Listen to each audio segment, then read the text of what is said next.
Take care of yourself, everybody. If you need to eat, if you need to sit down when we're standing up, please, your health is our priority.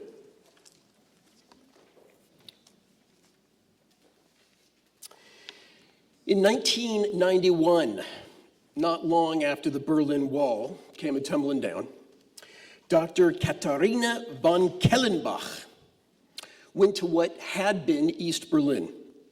She was a researcher and lecturer in the Department of Philosophy and Theology at St. Mary's College of Maryland. And she was born in Germany. She was researching the attitudes of the Protestant and Jewish religious establishments to women seeking ordination in 1930s Germany. Germany in the 1930s. It's largely due to the research of Dr. von Kellenbach that we know the first woman to ever be ordained in the history of the Jewish people was Rabbi Regina Jonas. How many people know that name? Rabbi Regina Jonas. Professor von Kellenbach found Jonas's 1930 diploma from the liberal seminary in Berlin, her rabbinic dissertation that she wrote on whether or not women could be rabbis, and the only two existing photos of her. Regina Jonas graduated in 1930, formally became ordained only in 1935, and was then deported to Theresienstadt in 1942. Rabbi Jonas served there as a rabbi for 2 years before being shipped to Auschwitz in October of 1944. Until Dr. von Kellenbach published her research on Regina Jonas, most of us, including me, thought that the first female rabbi was ordained by the Reform movement in Cincinnati in 1972, 50 years ago. This year, there were celebrations in honor of that first American female rabbi, Sally Priesand, who had a successful pulpit career and retired in 2006. In 1974, Sandy Eisenberg Sasso was the first woman ordained by our neighboring seminary, the Reconstructionist Rabbinical College. For the Reform and the Reconstructionist movements, ordaining women was exclusively a moral issue. Once it was widely recognized as immoral to prevent women from realizing the full expression of their leadership potential within the Jewish community, the male rabbinate changed their admissions policy.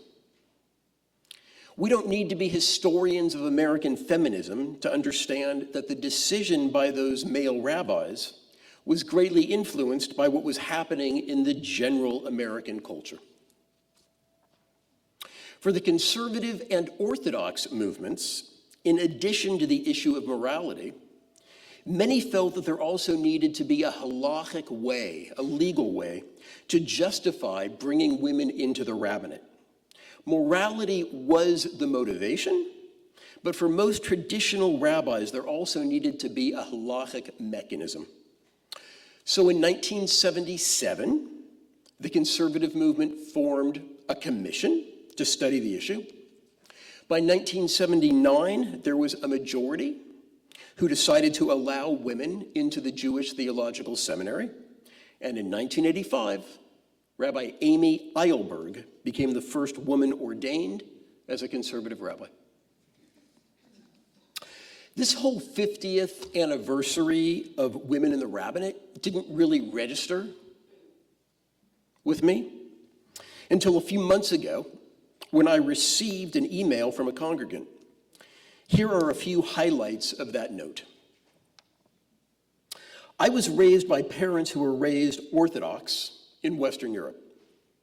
When I was a young child, my grandparents died, and of course we had a Shiva minyan in the house. And I remember my mom saying, "The girls stand here." No problem.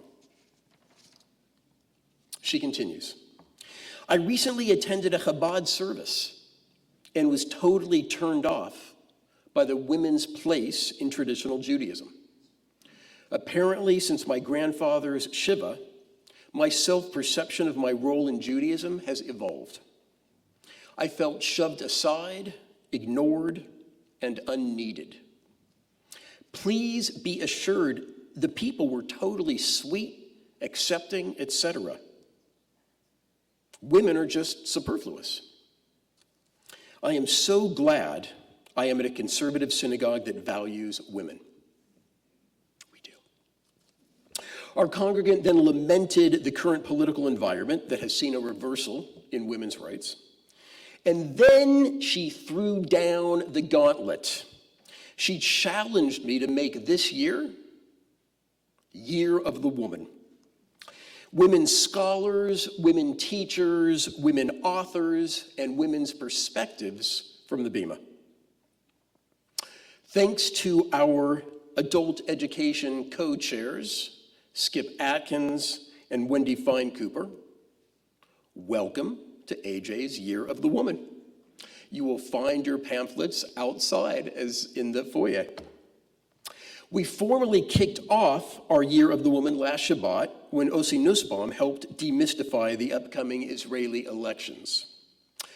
We have 5 more dedicated programs that span from Psalms to the challenging questions presented to us by our grandchildren, and from a murder mystery set 2,000 years ago in Jerusalem to a memoir by the American daughter of a Polish Jew.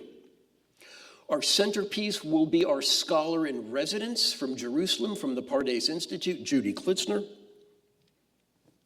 In addition to teaching Torah, she will also be sharing about her and her husband's effort in opening up modern orthodoxy to full women's participation and leadership. One of the women who will be teaching us this year is Elaine James from Princeton Theological Seminary. She's an expert on biblical poetry, and she's not Jewish.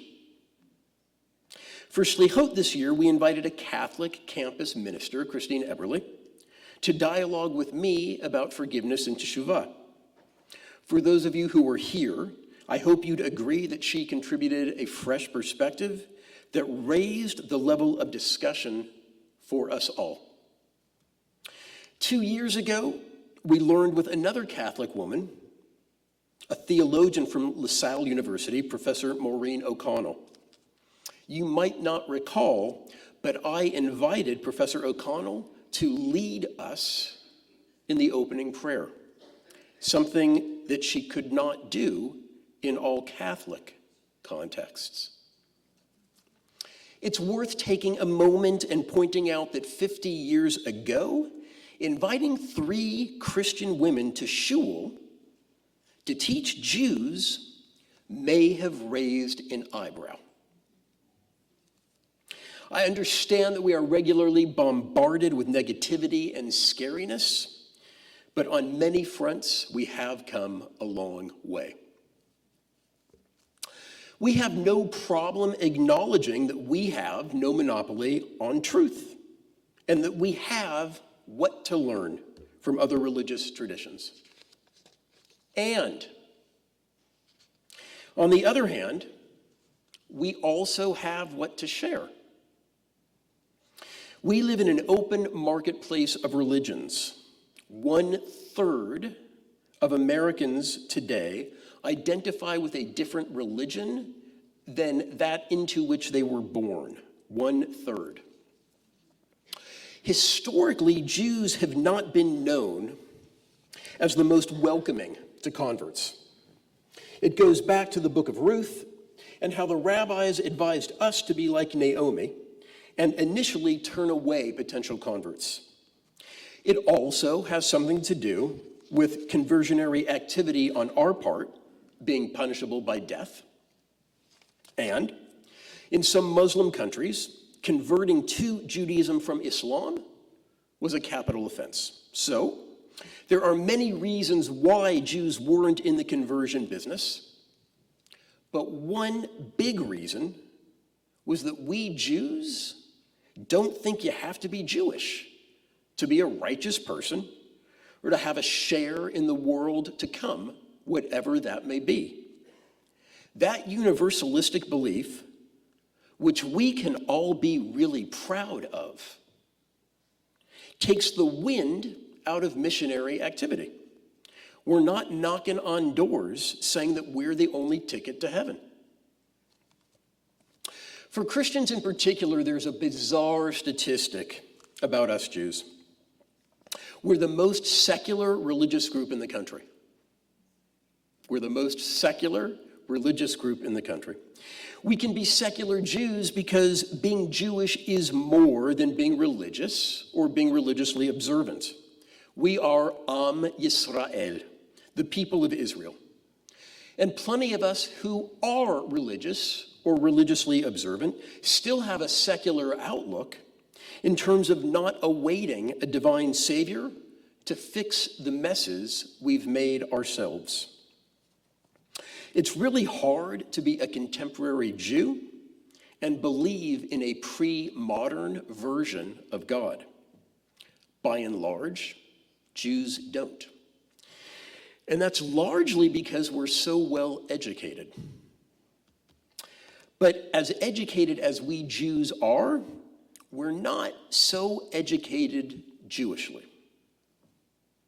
So when two educated people meet, and one happens to be Jewish, it's not always the case that the Jew cares so much that their partner is not Jewish, as long as they're a good person. And Judaism teaches that non-Jews can be good people. So the intermarriage rate for the past decade amongst non-Orthodox Jews has been 70%. As Rabbi Harold Schulweis is famous for having quipped many years ago, most of those marriages are not interfaith, but interfaithless. 70% of non-Orthodox Jews marry non-Jews, and 1/3 of Americans, roughly 100 million people, change religions over the course of their lifetimes. It's time to get in the game. We say that non-Jews are welcome to join us at shul, and we mean it. Stop by anytime. You have to pre-register with proof of vaccination and walk by an armed guard and be greeted with suspicion and try to find your place in a book printed backwards. But you're welcome to join us anytime, really. You know what an open invitation is like? It's like saying, Plony, if I've done anything in the past year to offend you, it was unintentional. Please forgive me. That's not worthless, but it's not worth all that much. Blanket apologies and open invitations are examples of virtue signaling. It's a way of saying, I know that this is what I should be doing, so I'll do it in the most convenient and least uncomfortable way possible. Apologies and invitations both require specificity. The time has come to be specific, direct, and proactive, and I am asking for your help. Beginning in January, I will be teaching an Exploring Judaism course designed for people open to or actively considering conversion, just for them. The only Jews allowed in the class will be those who are engaged or married to those non-Jews. I'm not asking you to knock door to door in your neighborhood. I'm asking you to let your non-Jewish family, friends, neighbors, and associates know that AJ is hosting this class. Even if you have no reason to think that they'll be interested, please let them know about it. They might end up sharing the information with someone who is interested. I'm also checking to see if anyone would like to sponsor a scholarship for a student who might have financial constraints. The program will extend over 1 year and cost $600 for a person or $750 for a couple. I believe the more people know about Judaism, the better they will be and the better it will be for us. When I was interviewed for the rabbi position here, someone asked me what I would do about anti-Semitism. I asked her some time to think about an answer. I'm ready. Demystifying who Jews are and why we do what we do is one way, I believe, to decrease anti-Semitism. That's why it was so important for me to teach an Introduction to Judaism class for the 18 years I was in academics. The students with whom I was closest were not Jewish, and that's good for the Jews. I also believe that the more Jews know about Judaism, the better we will be. We are heirs to an amazing wisdom tradition that has managed to survive for 3,000 years under suboptimal conditions. We promote critical thinking, lateral thinking, engaged fallibilism, respect for creation, the inherent dignity of all humans, a just distribution of wealth, and the incremental expansion of compassion. Compassion that's often reserved exclusively for folks who are most like you. I'm going to cite the Torah in just a second, but I'm going to quote an academic Bible scholar who has the knowledge to make the Torah even more amazing than we would otherwise know. The piece of Torah concerns the ger, G-E-R, the ger, which can be translated as the alien, the stranger, the refugee, the undocumented, or the convert. This is Richard Elliott Friedman, the guy who wrote the Bible, one of the great Bible professors, writing about the ger. In the whole ancient Near East, in all those lands, through several millennia, we have found 52 references to equal treatment of the ger, and all 52 are in the Torah. The experience of being gerim, of being oppressed, apparently led Israel's clergy and teachers, the Levite priests, to say, "You must never do that." My friends, we are the ones who brought that sensitivity into the world. That, too, is a fundamental aspect of our legacy.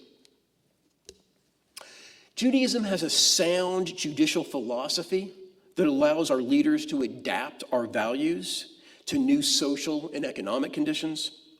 We have mourning rituals that are sensitively attuned to the psychology of grief.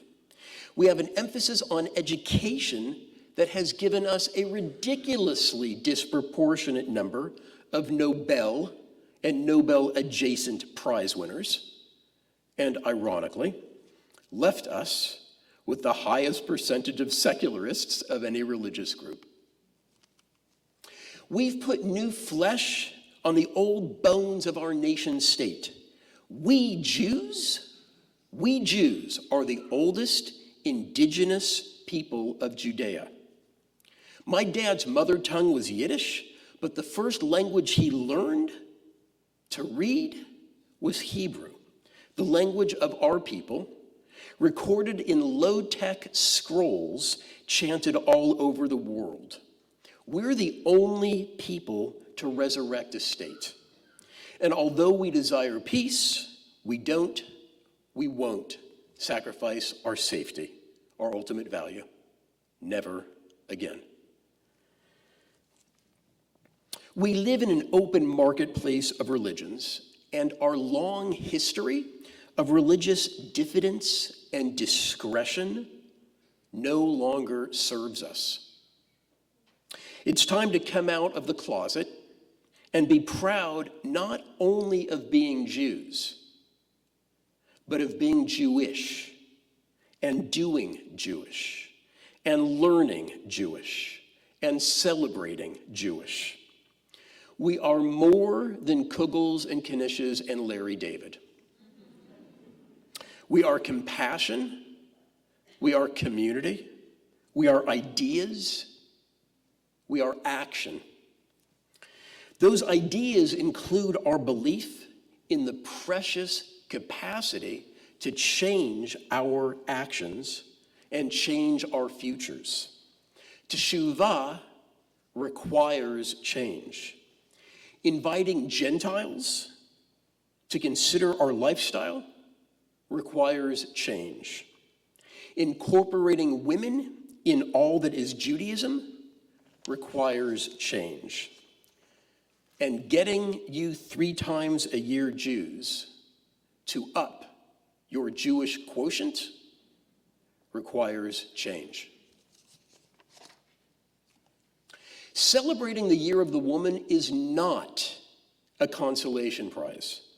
And it's not only a long overdue opportunity to enrich our tradition by hearing new voices give Torah. Celebrating the Year of the Woman is a celebration of our tradition's capacity to do tshuva, to change course, and recognize that the divine image is both male and female. Not all religious traditions change course. Discriminating against women deprives all of us of the wisdom and the contributions of half our people. The ability to do teshuvah, to overcome the inertia of the past, is Judaism's greatest belief and blessing. Our prayer book says that the suffering we've experienced is self-inflicted. We were exiled for our sins. The good news is that if it's self-inflicted, it can be self-corrected. It's an empowering theology because it means we can change our behavior and change our fate. With teshuvah, we can live long on the land that the Lord our God has given us. We began on Rosh Hashanah with a dispute, and I'd like to leave you with another. This time the question is, what's more important, study or deeds? The answer became the title of a popular little book by Sylvia Boorstein. Don't just do something, sit there. First sit and think and study. Then do what you've determined to be the best course of action. And that's what the rabbis decided. Study is more important than deeds because study leads to deeds. If you don't want to join us to pray, join us to study. This winter we'll actually be studying about prayer. And if you don't want to join us to study, join us for deeds.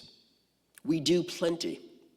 And what we do both on our property and off aligns with our values. Professor Katharina von Kellenbach taught us that Regina Jonas shattered the rabbinic glass ceiling.